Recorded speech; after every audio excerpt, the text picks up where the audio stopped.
All right, good morning to you. This is Mike Smyth. We start today with the federal government gun ban, the buyback program for guns that are now illegal, and municipal handgun bans looming potentially in the cities of Vancouver and Surrey. My guest is Federal Public Safety Minister Bill Blair. He's the minister responsible on these files in the Justin Trudeau government, and I'm very pleased to welcome him. Minister, thank you for coming on this morning. It's my pleasure, Mike. Good morning. Good morning to you. I appreciate it a lot. Minister, a lot of legal gun owners out there of these firearms in BC are not happy with this ban, of course, and I know you've heard from many of them. I want to play one clip for you here of the Prime Minister and get your reaction. Here's Prime Minister Justin Trudeau explaining the rationale for the ban here. These weapons were designed for one purpose and one purpose only: to kill the largest number of people in the shortest amount of time. All right, Minister, the weapons that the government's banning here are semi-automatic rifles for the most part. They're not fully automatic weapons. So is it really accurate to say that these weapons are designed to kill the most people possible in the shortest amount of time? I mean, these are not machine guns. Those are already banned. Yeah, no, to be really clear, Mike, these weapons are designed to kill people. They're tactical weapons. They're assault weapons. That's how they've been designed. That's how they're sold. They've been used in this country at Polytechnique, École Polytechnique in Nova Scotia. They've been used to kill police officers. They've been used in mass shootings, around the world, at Christchurch, at Parkland, at Sandy Hook, to kill a bunch of little kids. And frankly, in this country, the purpose of firearm ownership in Canada is for hunting and sports shooting. And weapons that were designed not for either of those legitimate legal activities, but rather designed for people to kill other people, have no place in Canadian society. It's exactly why we've prohibited them. I guess my point, though, is the Prime Minister said they're designed to kill the most people possible in the shortest amount of time. And I'm just saying to you that's not true. Well, and I respectfully disagree, Mike, and certainly an automatic weapon is even more efficient. But these are tactical weapons. If you look at these weapons and you look at their design, their provenance, their history, and their marketing, it's all about use in tactical situations, which is combat. And frankly, we don't arm ourselves in this country to protect ourselves from each other. The only lawful use of firearms in Canada is for hunting and sport shooting. Right. And these weapons were not designed for either of those purposes, and it's why we've prohibited them.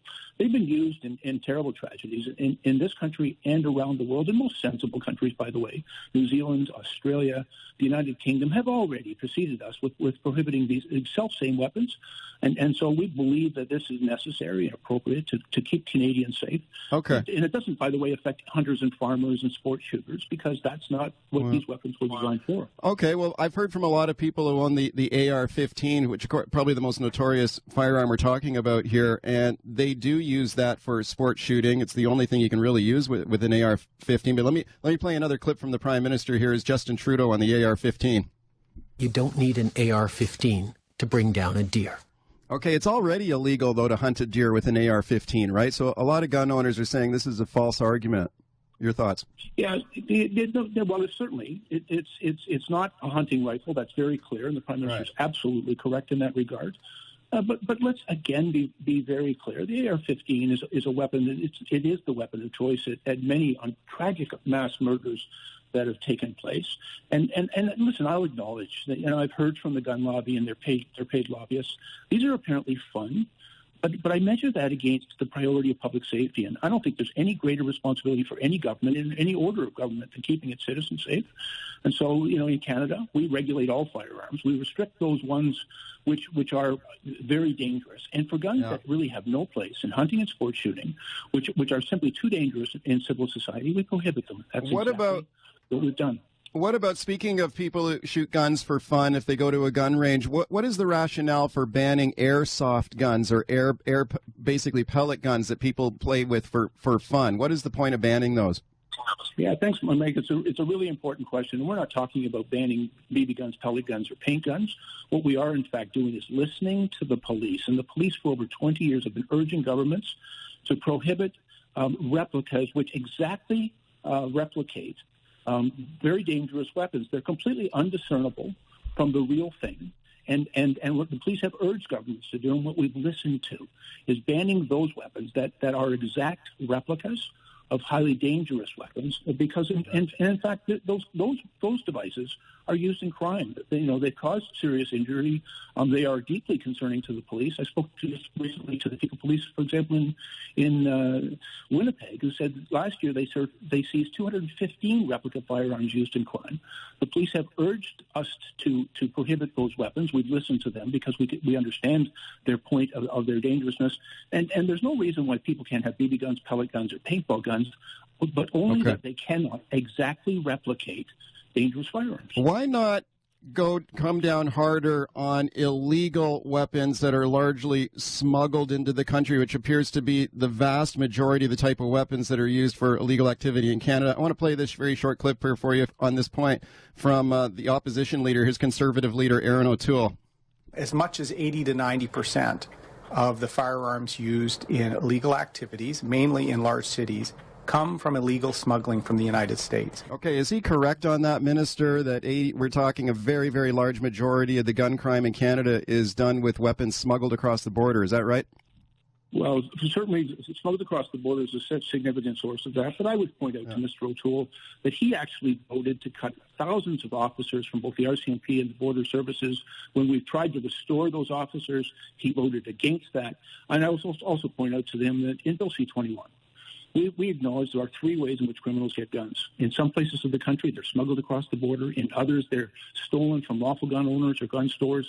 And they're also being illegally diverted by people who buy them legally and then sell them illegally. And we have measures in Bill C-21 that take very specific aim at all of those areas. And in fact, with respect to smuggling across guns, we're increasing the maximum penalty for those offenses, giving the police and the Border Service officers access to new tools, resources, and data to be more effective. And we're also investing a lot of money in them. I hope that this time, for the first time, the Conservatives, instead of cutting those law enforcement resources, will actually help support the work that is necessary and important at the border. But instead of spending hundreds of millions of dollars on a buyback program from law-abiding gun owners in Canada, why not use that money for an even tougher crackdown at the border? I mean, if the gun crime in Canada is overwhelmingly from smuggled guns from the United States, isn't that the problem? Shouldn't that be the priority, not taking away weapons from legal gun owners who are not a problem? I'm not talking about legal gun owners being a problem. I'm talking about certain guns being a problem. Yeah, but I'm saying crack down at the border more aggressively. But Mike, to be really clear, look at what's actually in Bill C-21. There are very strong new restrictions and prohibitions against those weapons that we have prohibited that render them legally unusable in this country. But we've invested and we continue to work. I had a meeting with my counterpart and members of the White House just earlier this week, and we're reestablishing an inter-border crime forum, and also we're setting up a new task force to work on both sides of the border. Now, I used to do this work as a police officer and as a police chief, Mike, and I know that the investigations that the police are able to do, working with our border officials on both sides, to keep guns from being smuggled in this country is important. It's why we're investing those resources. Okay. And the only point of a buyback is for the people that bought these guns legally, we are making it legally prohibited to use them in any way. And in fairness to those individuals, if they choose to not continue to keep a firearm that cannot be used, but choose to surrender it, then we'll, to treat them fairly, we'll offer them a fair buyback option that will be available to them. But the purpose here is not in any way to punish those firearm owners. We're trying to be fair to them, but we're also removing guns that have, and I think the overwhelming majority of Canadians agree, they have no place in our society. Speaking to Public Safety Minister Bill Blair, Minister, let me ask you about the municipal handgun ban, and we've already heard from the mayors of Vancouver and Surrey that they're enthusiastic about a handgun ban in our two largest cities here in British Columbia. Let me play this for you. This is Tom Stamatakis, the president of the Canadian Police Association. I know you're very familiar with him. Here he is. He's asked about the handgun ban on our Linda Steele show here, and here's what he said. If they're going to create a bylaw and actually want to try and enforce something, I mean, the resource implications could be massive. I mean, how do you enforce a bylaw, and what kind of provisions would a bylaw like that contain with respect to ensuring that people are complying? Okay, it's the represents police officers in Canada expressing concern about how this is going to be enforced. So how would this work? Like, let's say you ban handguns in Vancouver, you ban handguns in Surrey. Would you have to leave town? Like, how would it be enforced if you take a gun to another municipality? How is that going to work? No, Mike, and quite frankly, nobody has to leave town. That's just silly. I got a lot of time. Well, how's it going to work, though? And he and I talk about these issues a lot. Yeah. And so to let you know how it works, we are implementing really strong restrictions on handguns in this country that apply in every place, right across the country. New restrictions on their storage, new restrictions on their sale and resale, important restrictions that are in place to keep guns out of the hands of criminals. And we've also said that we are prepared to work with municipalities that want to do more. If, for example, a municipality wanted to pass a bylaw on where a firearm could be stored in their jurisdiction, just as an example, we will make it a condition of the federal license to own and possess that restricted weapon that they also be in compliance with the local municipal bylaws. And that's a very straightforward thing, and frankly a very easy thing for the police of jurisdiction to enforce, because it will be part of the federal legislation that will require compliance with the local municipal regulation. Okay. We're also working with the provinces and territories. I've had a lot of discussion with your provincial government on this. I think everybody understands how important it is to keep their communities safe. And it's important also to remember, Mike, firearm ownership in this country is not a right, as it is in the United States. It's a privilege, and it's a privilege predicated on every firearm owner following all the rules, regulations, and restrictions that are put in place for their safe use. Minister, thank you for your time this morning. I appreciate it a lot.